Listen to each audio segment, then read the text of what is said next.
इस वीडियो में हम प्रश्नावली 4.2 का हल पढ़ेंगे। क्वेश्चन नंबर फर्स्ट देखिए, गुणनखंड विधि से निम्न द्विघात समीकरणों के मूल ज्ञात करो। ठीक है, तो अब क्वेश्चन नंबर फर्स्ट का फर्स्ट पार्ट देखिए, x square minus 3x minus 10 बराबर 0। इसे हमें हल करना है। ठीक है, तो सबसे पहले हम क्या करेंगे, इसके गुणनखंड ज्ञात कर लेंगे। ठीक है, जैसा कि द्विघातीय बहुपद के गुणनखंड में हमने इस तरह के जो भी बहुपद है उनके गुणनखंड करना सीखा था। ठीक है, तो उसी तरह से हम इसके भी गुणनखंड कर देंगे। तो यहाँ पर देखिए, एक्स स्क्वायर का गुणक कितना है 1 और अचर पद कितना है -10। इन दोनों का गुणा कर दिया, कितना आया -10। ठीक है, अब x के साथ जो संख्या है वो कितनी है -3। तो अब हमें क्या करना है, -3 को ऐसे दो भागों में विभाजित करना है कि उनका गुणा करने पर क्या आ जाए, -10 आ जाए। तो क्या हो जाएंगे, 5 और 2 इसके गुणनखंड हो जाएंगे। 5 में से 2 घटाएंगे तो क्या बच जाएगा 3, और 5 और 2 का गुणा करेंगे तो 10 हो जाएगा। ठीक है, परंतु हमें क्या चाहिए, -3 चाहिए। तो माइनस का 5 लेना पड़ेगा और प्लस का 2 लेना पड़ेगा, तभी क्या आएगा -3। और इन दोनों का गुणा करेंगे तभी क्या आएगा, -10 आ जाएगा। ठीक है, तो लिख लेते हैं हम एक्स स्क्वायर माइनस, अब 3x की जगह क्या लिख लेंगे, माइनस का 5x और प्लस का 2x, -10 बराबर 0। अब दो के जोड़े बना के कॉमन ले लेते हैं। अब इन दोनों से क्या कॉमन है, x कॉमन दिख रहा है, तो यहाँ से बच जाएगा x और यहाँ से बच जाएगा 5। अब इन दोनों से 2 कॉमन दिख रहा है, तो क्या लिख दिया x, और 10 में 2 का भाग लगाया तो क्या आ गया 5 बराबर 0। x माइनस 5 कॉमन, क्या बच गया, x प्लस 2 बराबर 0। अब इन दोनों का गुणनफल किसके बराबर है, 0 के बराबर है। तो या तो ये 0 होगा या ये 0 होगा। ठीक है, तो दोनों स्थितियों को हम देख लेते हैं। एक बार x माइनस 5 को 0 के बराबर कर लेते हैं और एक बार x प्लस 2 को 0 के बराबर कर लेते हैं। तो x ये -5 है, पक्षांतर किया तो प्लस का 5 हो गया, प्लस 2 पक्षांतर किया तो माइनस का 2 हो गया। तो 5 और -2 क्या हो गए, इस समीकरण के हल हो गए, या यूँ कह सकते हैं इस समीकरण के मूल हो गए। ठीक है, तो x बराबर क्या आ गया, 5 और -2। तो ये दोनों क्या है, इस समीकरण के मूल है। ठीक है, सेकंड पार्ट देखिए आप। सेकंड पार्ट में एक्स स्क्वायर का गुणांक 2 है और अचर पद कितना है -6। इन दोनों का गुणा कर लिया, कितना आया -12। एक्स का गुणांक देखिए कितना है 1। तो अब हमें क्या करना है, 1 को ऐसे दो भागों में विभाजित करना है कि उनका गुणा करने पर क्या आ जाए, -12 आ जाए। तो हमने गुणनखंड कर दिए 4 और 3। अब 4 में से 3 माइनस कर लेंगे तो क्या आ जाएगा 1, और 4 और -3 का गुणा करेंगे तो क्या आ जाएगा, -12। तो ये गुणनखंड हो गए 2x स्क्वायर। 1x की जगह क्या लिख लेंगे, 4x माइनस 3x -6 बराबर 0। अब यहाँ भी वैसे ही कॉमन ले लेते हैं, 2x स्क्वायर और 4x, इसमें से 2x कॉमन, क्या रह गया x प्लस 2। 3x और 6, इसमें से 3 common, x minus minus plus, और 6 में 3 का भाग लगाया तो 2, x प्लस 2 वापस कॉमन आ गया, तो क्या बच गया 2x और ये माइनस का 3 बराबर 0। अब इनको एक एक करके 0 के बराबर लिखते हैं। पहले हम x प्लस 2 को 0 के बराबर लिखा, तो x बराबर क्या हो गया -2, और फिर 2x माइनस 3 को 0 के बराबर लिखा, तो 2x बराबर हो गया 3, माइनस का 3 है, पक्षांतर करेंगे तो प्लस का 3 हो जाएगा। ठीक है, और x आ जाएगा 3/2। तो x का मान क्या हो गया, -2 और 3/2। तो -2 और 3/2 इस समीकरण के हल है या इस समीकरण के मूल है। ठीक है, थर्ड पार्ट देखिए, √2x square plus 7x plus 5√2 बराबर 0, इस समीकरण को हल करना है। तो अब यहाँ पर एक्स स्क्वायर का गुणांक कितना है, √2, और अचर पद कितना है 5 √2। अब इन दोनों का गुणा कर लेते हैं, तो 5 तो ऐसा कैसे ही रह गया, √2 और √2 का गुणा करेंगे तो 2, तो 5 × 2 कितना हो गया 10। अब हमें क्या करना है, x का गुणांक कितना है यहाँ पर 7, तो 7 को ऐसे दो भागों में विभाजित करना है कि उनका गुणा करने पर क्या आ जाए 10। तो यही गुणनखंड हो जाएंगे 5 और 2। 5 और 2 जोड़ेंगे तो क्या हो जाएगा 7, और इन दोनों का गुणा करेंगे तो कितना हो जाएगा 10। ठीक है, अब देखिए आप √2x स्क्वायर, 7x को स्प्लिट कर दिया, क्या आ गया 5x प्लस 2x, और ये 5 √2 बराबर 0। अब यहाँ भी कॉमन ले लेते हैं, √2x² और 5x, तो x कॉमन, ये बच गया √2x + 5।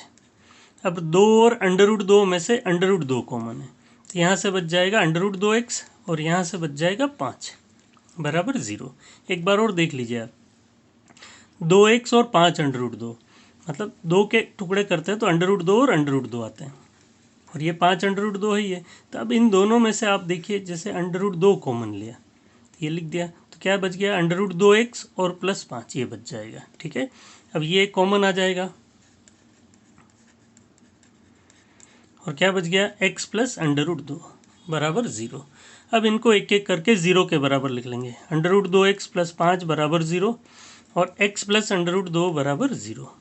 अब इसको पक्षांतर कर लिया तो √2x + 5 है, तो ये -5 हो जाएगा और x हो जाएगा -5/√2। इसी तरह से अब इसको पक्षांतर कर लिया तो ये आ गया -√2। ठीक है, तो क्या शून्य हो गए, क्या मूल हो गए, 5/√2 और -√2 इस द्विघात समीकरण के मूल हो गए। ठीक है, फोर्थ पार्ट देखिए आप, 2x² - x + 1/8 = 0। तो पहले हम इसको व्यापक रूप में ले आते हैं। तो हम क्या करते हैं, कुछ नहीं है, नीचे 1 है, यहाँ भी 1 है, तो 1 1 और 8 का लघुत्तम हम ले लेते हैं, तो 8 आ जाएगा। ठीक है, अब 8 का 2 से गुणा कर लेंगे तो 16x² हो जाएगा, ये 8x हो जाएगा और ये 1 बराबर 0। अब 8 का 0 से गुणा कर लेंगे, पहले तो हम लिख लेते हैं ये 16x² - 8x + 1, और 8 का 0 से गुणा किया तो कितना हो गया 0। ठीक है, अब हम इसके गुणनखंड करेंगे, तो यहाँ पर x² का गुणांक कितना है 16 और अचर पद कितना 1, तो 16 का 1 से गुणा किया तो कितना हो गया 16। x का गुणांक कितना है -8, तो -8 के 2 ऐसे टुकड़े करने हैं कि उनका गुणा करने पर क्या हो जाए 16, तो 4 और 4 8 हो जाएंगे, और इन दोनों का गुणा करेंगे तो 16, परंतु हमें -8 चाहिए, तो इसलिए -4 और -4 ले लेंगे, तो -4 और -4 जोड़ा तो -8 हो जाएगा, और इन दोनों का गुणा करेंगे तो प्लस का 16 आ जाएगा। ठीक है, तो 16x² - 4x - 4x + 1 बराबर 0। अब कॉमन ले लेते हैं, इन दोनों से क्या कॉमन है 4x कॉमन, क्या आ गया 4x - 1, अब कुछ नहीं है तो 1 कॉमन है, तो 4x - + -1, 4x - 1 कॉमन, क्या आया 4x - 1 बराबर 0। अब एक एक करके इनको 0 के बराबर लिख देंगे, तो 4x, अब ये -1 है, पक्षांतर किया तो प्लस का 1 हो गया, तो x हो गया 1/4। इसी तरह से ये भी क्या हो जाएगा 1/4, तो यहाँ दोनों ही मूल क्या आ जाएंगे 1/4 और 1/4 आ जाएंगे। ठीक है, अब नेक्स्ट देखिए, फिफ्थ पार्ट देखिए आप, 100x² - 20x + 1 बराबर 0। अब इसके भी गुणनखंड इसी तरह से करेंगे हम, x² का गुणांक कितना है 100 है, और अचर पद कितना है 1, तो कितना हो गया, दोनों का गुणा किया तो 100 आ गया। अब -20 को ऐसे दो भागों में विभाजित करना है कि उनका गुणा करने पर क्या आ जाए 100 आ जाए, तो 10 और 10 ले लिए हमने, 10 और 10 जोड़ेंगे तो 20 हो जाएंगे, 10 और 10 का गुणा करेंगे तो 100 आ जाएंगे। अब -20 चाहिए तो -10 और -10 ले लेंगे,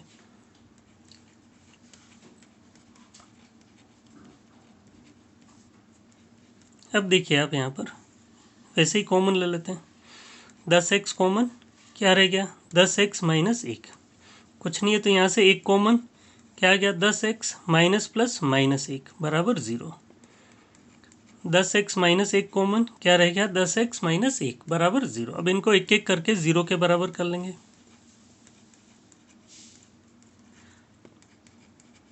ये -1 है, पक्षांतर किया तो प्लस का 1 हो गया, तो x का मान कितना आ गया 1/10, यहाँ पर भी वही x का मान आ जाएगा 1/10, तो 1/10 और 1/10 ये दोनों ही क्या हो गए इस द्विघात समीकरण के मूल हो गए। ठीक है, या हल हो गए। ठीक है, क्वेश्चन 2 देखिए आप, उदाहरण 1 में दी गई समस्याओं को हल कीजिए। तो उदाहरण 1 में हमें 2 समस्याएं दी गई थी। ठीक है, फर्स्ट देखिए आप, जॉन और जीवंती दोनों के पास कुल मिलाकर 45 कंचे हैं। दोनों 5-5 कंचे खोद देते हैं और अब उनके पास कंचों की संख्या का गुणनफल 124 है। हम जानना चाहेंगे कि आरंभ में उनके पास कितने कंचे थे। ठीक है, तो अब यहाँ शुरू में हम मान लेते हैं, माना जॉन के पास कंचों की संख्या बराबर x, तो जीवंती के पास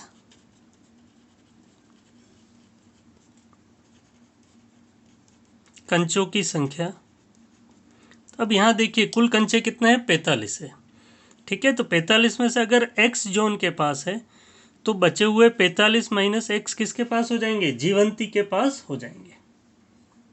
ठीक है, वापस सुन लीजिए आप, जॉन के पास अगर x कंचे हैं और कुल कंचे कितने हैं, 45, तो 45 में से x घटा देंगे तो जो बचे हुए कंचे होंगे वो क्या हो जाएंगे, जीवंती के पास हो जाएंगे। अब आगे देखिए आप, आगे क्या कह रहा है, दोनों 5-5 कंचे खोद देते हैं। ठीक है, दोनों के पास क्या होते हैं, 5-5 कंचे कम हो जाते हैं। तो यदि प्रत्येक 5-5 कंचे खो देते हैं तो जॉन के पास कंचे हो जाएंगे x माइनस 5। कुल कंचे कितने थे, x, अब x में से 5 चले गए तो कितने बच गए, x माइनस 5।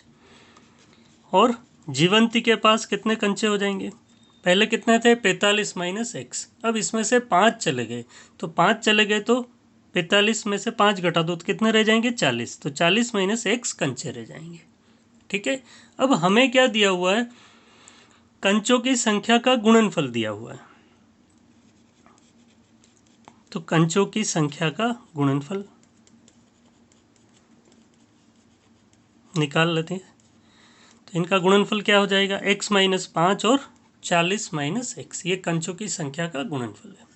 और वास्तविक गुणनफल कितना दिया हुआ है, 124, तो इधर हम लिख लेंगे 124।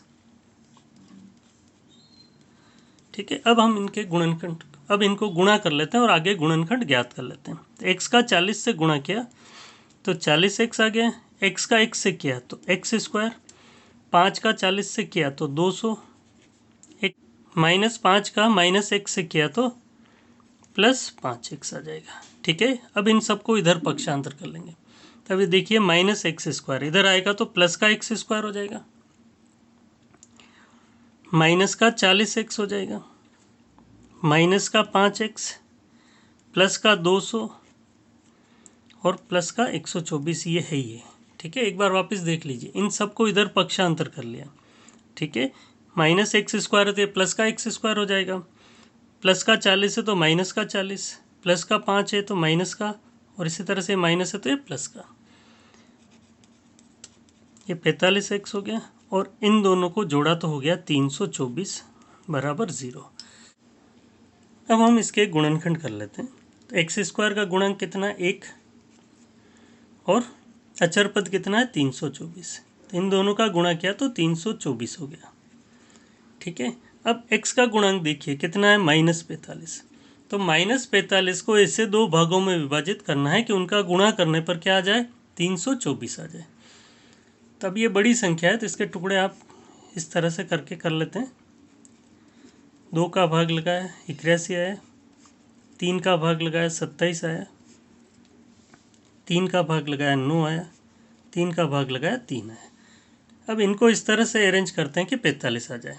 तब देखिए आप इनका गुणा करेंगे तो 3 × 3 9, 9 × 2 18, 18 × 2 36 हो गया, और 3 × 3 9, तो 36 और 9 जोड़ेंगे तो कितना हो जाएगा, 45, और इन दोनों का गुणा करेंगे तो क्या हो जाएगा, 324। वापस देख लीजिए आप, 36 और 9 जोड़ेंगे तो 45 हो जाएगा, और इन दोनों का गुणा करेंगे तो क्या आ जाएगा, 324 आ जाएगा। ठीक है, तब देखिए x square -36x -9x plus 324 बराबर 0। अब कॉमन ले लेते हैं, इन दोनों से x कॉमन ले लिया, x -36 बच गया, यहाँ से 9 कॉमन लिया, x माइनस प्लस माइनस हो जाएगा 36 बराबर 0। x माइनस 36 कॉमन क्या आ गया, x माइनस 9 बराबर 0। अब एक बार x माइनस 36 को 0 के बराबर लिखेंगे और एक बार x माइनस 9 को 0 के बराबर लिख देंगे। तो x कितना आ जाएगा 36 और x कितना आ जाएगा 9 आ जाएगा। ठीक है, अतः हम कह सकते हैं कि यदि जॉन के पास 36 कंचे होंगे तो जीवंती के पास 9 होंगे। ठीक है, जॉन के पास अगर 36 होंगे तो जीवंती के पास कितने हो जाएंगे 9। ठीक है, भले यहाँ मान रख के देख लो आप, ये 36 है तो 45 माइनस 36 कितना आ जाएगा 9। और अगर जॉन के पास 9 होंगे तो इसके पास क्या हो जाएंगे 36 हो जाएंगे। तो कंचों की संख्या हो गई 36 1 9। ठीक है, एक बार वापस देख लीजिए, अगर जॉन के पास 36 होंगे तो जीवंती के पास 9 होंगे, और अगर जॉन के पास 9 होंगे तो जीवंती के पास 36 कंचे होंगे। ठीक है, सेकंड पार्ट देखिए आप। एक कुटीर उद्योग एक दिन में कुछ खिलौने निर्मित करता है। प्रत्येक खिलौने का मूल्य 55 में से एक दिन में निर्माण किए गए खिलौनों की संख्या को घटाने से प्राप्त संख्या के बराबर है। किसी दिन कुल निर्माण लागत 750 रुपये थी। हम उस दिन निर्माण किए खिलौनों की संख्या ज्ञात करना चाहेंगे। ठीक है, तो अब देखिए यहाँ मान लेते हैं हम, माना किसी विशेष दिन, मतलब जिस दिन की ये बात कर रहे हैं उस दिन खिलौने जो बने हैं उनकी संख्या मान लेते हैं। तो माना खिलौनों की संख्या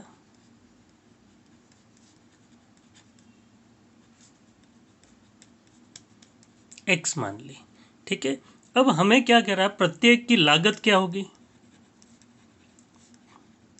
तो प्रत्येक की लागत हो जाएगी, हमें ये बताया गया कि 55 में से एक दिन में निर्माण किए गए खिलौनों की संख्या को घटाने से प्राप्त संख्या के बराबर है। यानी कि प्रत्येक की लागत क्या हो जाएगी 55 माइनस एक्स। ठीक है, प्रत्येक की लागत क्या हो जाएगी 55 माइनस एक्स। ठीक है, और कुल लागत कितनी दे रखी है 750। तो हम कैसे ज्ञात करेंगे कुल लागत, जितने खिलौने बने हैं उसका प्रत्येक की लागत से क्या कर लेंगे, गुणा कर लेंगे। ठीक है, तो कुल लागत आ जाएगी। ठीक है, तो कुल लागत बराबर x इंटू 55 माइनस एक्स, और वास्तविक लागत दे रखी है 750। अब इनका गुणा कर लेंगे तो ये हो जाएगा 55x, x का x से गुणा किया तो x स्क्वायर। अब इन दोनों को इधर ट्रांसफ़र कर लेंगे तो ये माइनस एक्स स्क्वायर है, इधर आएगा तो प्लस का एक्स स्क्वायर हो जाएगा, माइनस का 55x हो जाएगा और प्लस का 750 बराबर 0। अब इसके भी गुणनखंड कर लेंगे। ठीक है, तो 55 को दो भागों में बांट देंगे। ठीक है, तो वो हो जाएंगे 30 और 25। 30 इंटू 25 करेंगे तो 750 आ जाएगा। तो 30x और 25x प्लस 750 बराबर 0। अब दो दो के जोड़े बना के कॉमन ले लेते हैं। इन दोनों से x कॉमन क्या आ गया x माइनस 30।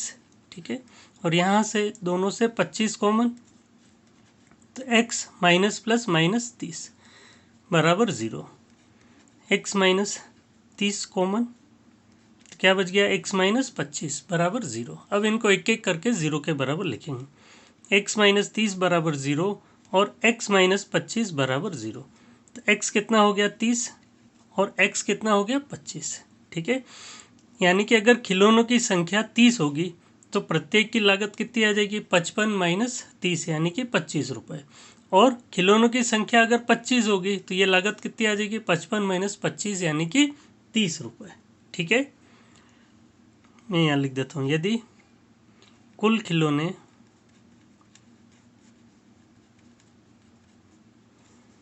क्या माने थे हमने x, अगर x 30 लेते हैं तो प्रत्येक की लागत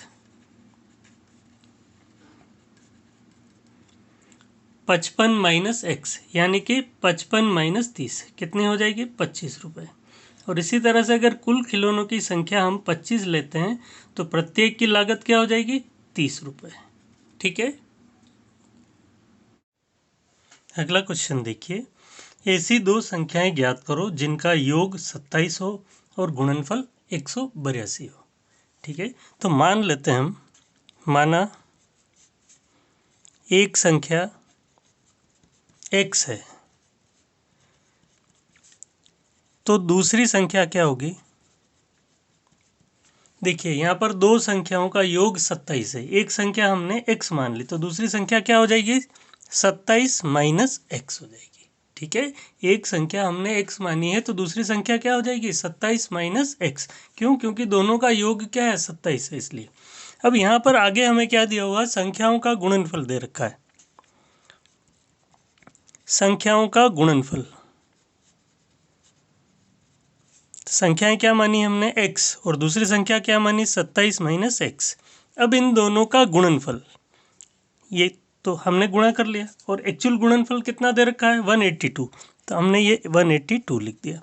अब इनका गुणा कर लेंगे, x का 27 से गुणा किया तो 27x, x का x से किया तो x स्क्वायर।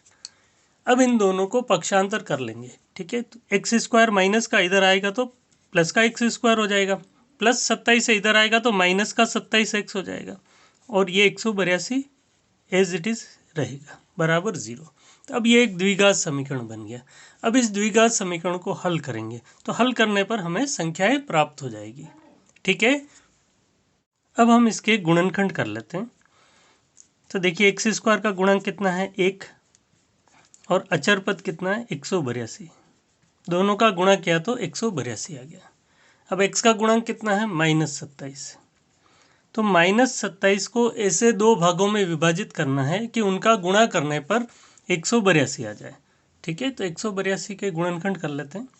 2 का भाग लगाया तो 91 आ गया, 7 का भाग लगाया तो 13 आ गया, तो 14 और 13, 2 × 7 14 हो गया। 14 में 13 जोड़ेंगे तो 27 आ जाएगा, और इन दोनों का गुणा करेंगे तो 182 आ जाएगा। तो x square minus 14x minus 13x plus 182 बराबर 0। अब हम दो के जोड़े बना के कॉमन ले लेते हैं। दोनों से कॉमन लिया, x कॉमन लिया, x माइनस 14 आ गया। दोनों से 13 कॉमन लिया तो x माइनस प्लस माइनस 14 आ गया बराबर 0। x माइनस 14 वापस कॉमन ले लिया तो यहाँ से बच गया x और यहाँ से बच गया -13 बराबर 0। अब हम एक एक करके इनको 0 के बराबर लिखते हैं। एक बार x माइनस 14 को 0 के बराबर लिखा और एक बार x माइनस 13 को 0 के बराबर। तो x कितना हो गया? 14, और x कितना हो गया? 13। तो हम लिख लेंगे अतः संख्याएं 14 व 13 है। ठीक है, यही दोनों क्यों ले ली? क्योंकि अगर x का मान यहाँ मैं 14 लिखूंगा तो 27 माइनस 14 कितना आ जाएगा? 13। तो दूसरी संख्या क्या आ जाएगी? अपने आप 13 आ जाएगी। अगर एक संख्या हमने 13 ली है तो दूसरी क्या आ जाएगी? 27 माइनस 13 यानी कि 14। तो इसलिए हमने ये डायरेक्ट लिख दिया। क्वेश्चन नंबर 4 देखिए आप। दो क्रमागत धनात्मक पूर्णांक ज्ञात कीजिए जिनके वर्गों का योग 365 है। ठीक है, तो क्रमागत पूर्णांक हम जानते हैं, जैसे कि 10, 11, 12, 13, ये सारे क्या है? क्रमागत पूर्णांक है। अगली जो संख्या होती है वो पिछली से कितनी ज़्यादा होती है? 1 ज़्यादा होती है। ठीक है, तो इसलिए हम क्या करते हैं? मान लेते हैं। जैसे माना दो क्रमागत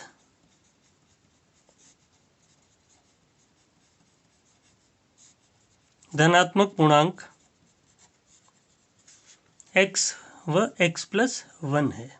ठीक है, अगली जो संख्या होगी वो पिछली से कितनी ज़्यादा है? 1 ज़्यादा होती है, तो इसलिए हमने x मान लिया और x प्लस 1 मान लिया। आप यूं भी कर सकते हैं, जैसे पिछली जो है अगली से 1 कम होती है तो आप x और x माइनस 1 भी मान सकते हैं। ठीक है, अब यहाँ क्वेश्चन के अनुसार हमें क्या करना है? यहाँ पर हमें वर्गों का योग दिया हुआ है, तो इसलिए हम क्या करेंगे? इन संख्याओं के वर्गों का योग लिखेंगे। तो संख्याएं क्या क्या है? पहली संख्या x है, तो x का वर्ग क्या होता है? X square. दूसरी संख्या क्या है? x प्लस 1, तो इसका वर्ग किया तो x प्लस 1 होल स्क्वायर बराबर कितना दिया हुआ है हमें? 365 दिया हुआ है। ठीक है, अब हम क्या करेंगे? इसे हल करेंगे और हल करके एक द्विघात समीकरण प्राप्त कर लेते हैं। तो एक्स स्क्वायर तो एज इट इज लिख दिया। अब ये a plus b whole square है, तो a स्क्वायर 2ab और b स्क्वायर। ठीक है, a plus b whole square को सॉल्व कर लिया। ठीक है, और 365 को पक्षांतर कर लिया तो ये -365 हो गया बराबर 0। अब इन दोनों को प्लस कर लिया, एक्स स्क्वायर और एक्स स्क्वायर 2x स्क्वायर हो गया, 2x है ये। इन दोनों को माइनस किया तो 364 बराबर 0। अब 2 कॉमन ले लिया तो क्या रह गया? X square plus x minus 182 बराबर 0।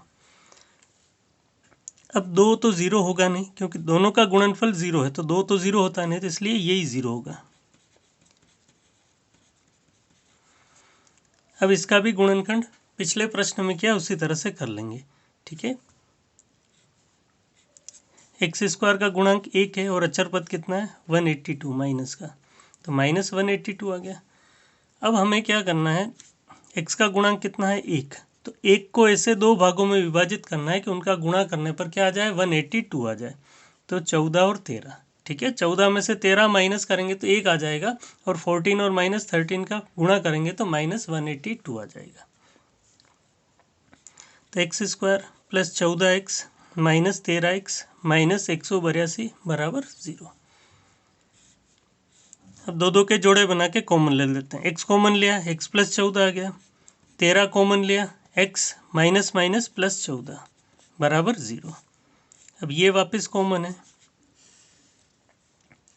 x प्लस 14 कॉमन हो गया, तो क्या रह गया, यहाँ से x रह जाएगा और यहाँ से माइनस 13। अब इन दोनों का गुणा 0 के बराबर है, तो एक एक करके हम इनको 0 के बराबर लिखेंगे। तो x कितना हो गया -14 और x कितना हो गया 13। ठीक है, तो अब धनात्मक पूर्णांक चाहिए, तो -14 तो धनात्मक पूर्णांक है नहीं, तो इसको तो हम छोड़ देंगे। तो x का मान कितना हो गया 13। तो अब हम लिखेंगे अतः धनात्मक, अतः क्रमागत धनात्मक पूर्णांक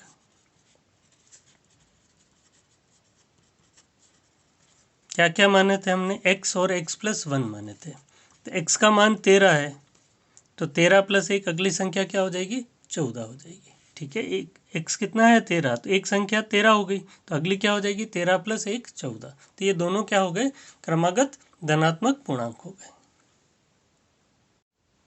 क्वेश्चन नंबर 5 देखिए, एक समकोण त्रिभुज की ऊंचाई इसके आधार से 7 सेमी कम है। यदि कर्ण 13 सेमी का हो तो अन्य दो भुजाएं ज्ञात करो। ये एक समकोण त्रिभुज है ABC।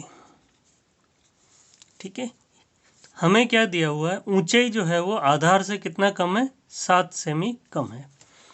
तो मान लेते हैं, माना आधार ये BC है, तो इसलिए मैंने BC लिख दिया x, तो ऊंचाई AB क्या हो जाएगी 7 कम, तो x से 7 कम कर लो आप, तो x माइनस 7 सेमी हो जाएगी। ठीक है, और कर्ण कितना दिया हुआ है 13 सेमी। ठीक है, कर्ण कितना दिया हुआ हमें 13 सेमी। तो अब हम क्या करेंगे, इसमें पाइथागोरस प्रमेय लगा लेंगे। पाइथागोरस प्रमेय क्या होता है, लंब स्क्वायर प्लस आधार स्क्वायर बराबर कर्ण स्क्वायर। तो लंब मतलब ऊंचाई, ऊंचाई कितनी है हमारे पास x minus 7 whole square, plus आधार कितना है x, तो x स्क्वायर, और कर्ण कितना है 13, 13 स्क्वायर। अब इससे सॉल्व कर लेंगे, a minus b whole square है ये, तो a square minus 2ab plus b square plus x square. अब 13 का स्क्वायर होता है 169, तो पक्षांतर करेंगे तो इधर आएगा तो माइनस 169 हो जाएगा बराबर 0। अब जोड़ लेंगे x square plus x square, 2x square हो गया, 2 और 7 का गुणा किया तो 14x हो गया। अब देखिए आप 7 का स्क्वायर 49 और माइनस 169, तो इन दोनों को सॉल्व किया तो कितना आ गया माइनस का 120। अब 2 कॉमन ले लिया, तो x square minus 7x minus 60 बराबर 0। अब इन दोनों का गुणा 0 के बराबर है, तो 2 तो 0 होगा नहीं, तो x square minus 7x minus 60 बराबर 0 हो जाएगा।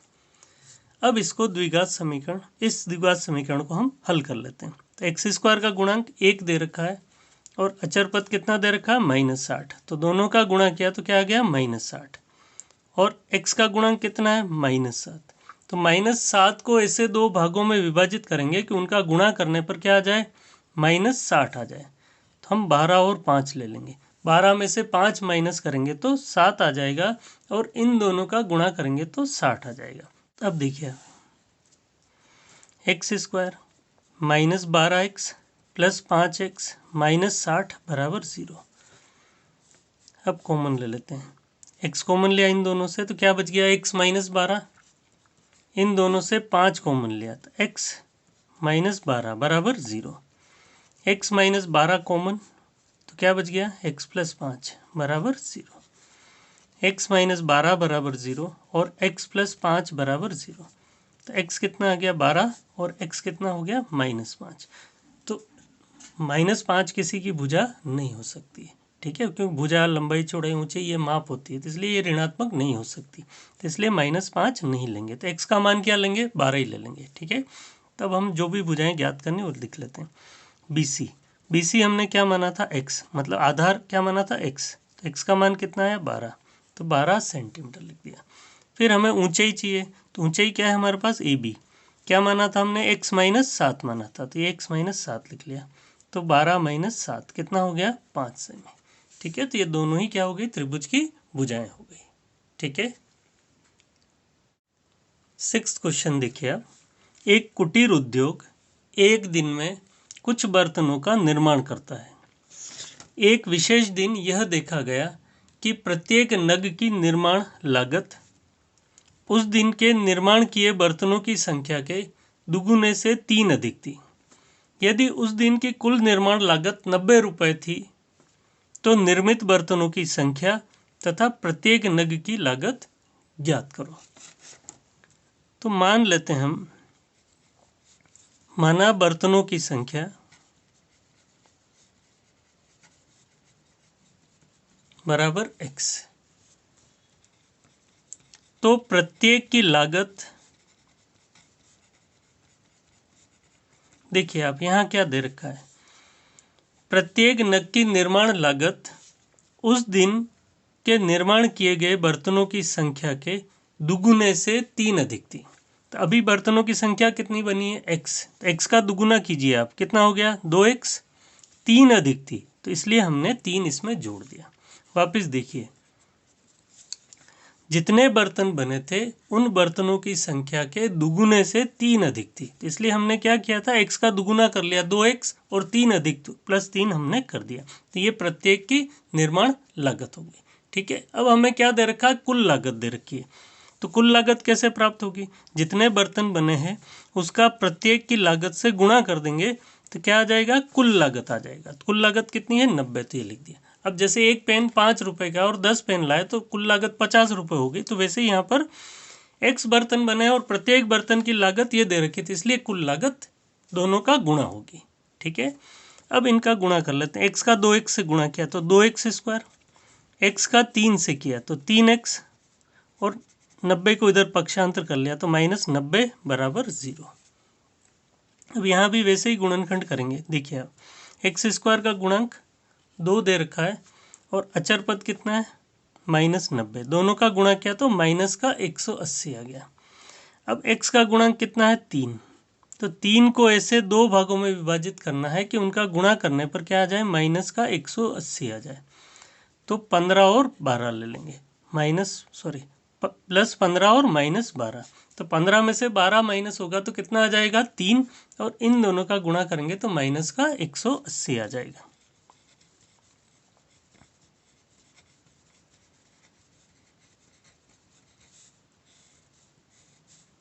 कॉमन लिया, x कॉमन ले लिया तो क्या हो गया 2x प्लस 15, इन दोनों से 6 कॉमन ले लिया तो 2x माइनस माइनस प्लस 15 बराबर 0।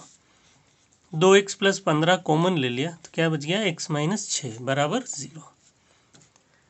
अब देखिए आप 2x प्लस 15 बराबर 0, तो 2x बराबर हो गया -15, तो x हो गया -15/2। तो ये तो बर्तनों की संख्या नहीं हो सकती। अब x माइनस 6 को 0 के बराबर लिखेंगे तो x कितना हो गया 6, तो बर्तनों की संख्या हो गई x यानी कि 6 और प्रत्येक की लागत हो जाएगी 2x प्लस 3, यानी कि 2 इंटू एक्स का मान 6 है प्लस 3, तो 2 इंटू 6 12 हो गया, 12 प्लस 3 कितना हो गया 15 रुपये, ठीक है। तो 15 रुपये क्या हो जाएगी प्रत्येक की लागत हो जाएगी।